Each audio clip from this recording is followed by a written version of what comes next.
ચાંપકા લોકો તંબુ જેવા ઘરમાં રહે છે. તેને શું કહેવામાં આવે છે? તો કે રેબો. કયા પ્રાણીના લાંબા અને સુંવાળા વાળમાંથી પશ્મિના શાલ બનાવવામાં આવે છે? તો જવાબ આવશે બકરી. લદ્દાખમાં કયા પ્રાણીના વાળમાંથી વણીને પટ્ટીઓ તૈયાર કરવામાં આવે છે, જે ઠંડી હવા સામે રક્ષણ આપે છે? તો જવાબ આવશે યાક.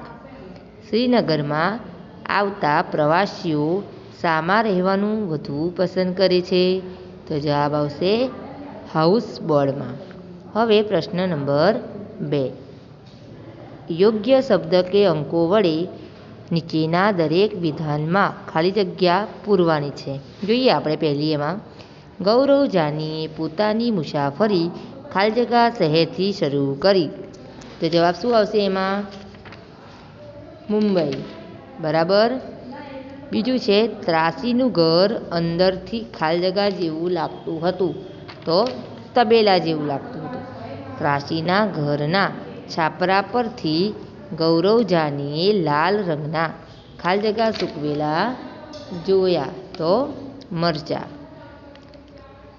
ચાંગપા જાતિના લોકો જે શંકુ આકારના તંબુમાં રહે છે તેને ખાલી જગ્યા કહે છે. શું કહેવાય? રેબ્બો કહેવાય.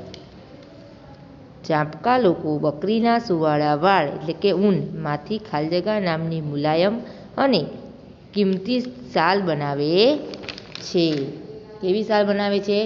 પશ્મિના. બરાબર. પહાડી પ્રદેશમાં ચાંગપા જાતિના લોકો ઘેટાં બકરાને રાખવાની જગ્યાને ખાલી જગ્યા કહે છે. શું કહે છે? લેખા. જ્યાં ઘેટાં બકરાને રાખવામાં આવે છે. નંબર 7. હાઉસબોટની છત પર કરવામાં આવતી કોતરણીની ભાતને ખાલી જગ્યા કહેવામાં આવે છે. તો ખતમલંબ. બરાબર. ખતમબંધ કહેવામાં આવે છે. શ્રીનગરમાં જૂના ઘરમાં ખાસ પ્રકારની બારીઓ હોય છે જે દિવાલોની બહાર નીકળે છે. તેને ખાલી જગ્યા કહે છે. તો શું કહેવાય? ડબ કહેવામાં આવે છે. ડબ. નંબર 9. ચાંગથાંગ શહેર ચાંગશાલ સ્થળ દરમિયાનની સપાટી ખાલી જગ્યા મીટર ઊંચાઈએ આવેલી છે. કેટલા મીટરે? 5000 મીટરે ઊંચાઈએ આવેલી છે. પહાડી વિસ્તારમાં અને ઠંડા પ્રદેશમાં ઘર બનાવવા ખાલી જગ્યાનો ઉપયોગ થાય છે. વધુ ઉપયોગ થાય. શું થાય? પથ્થરોનો.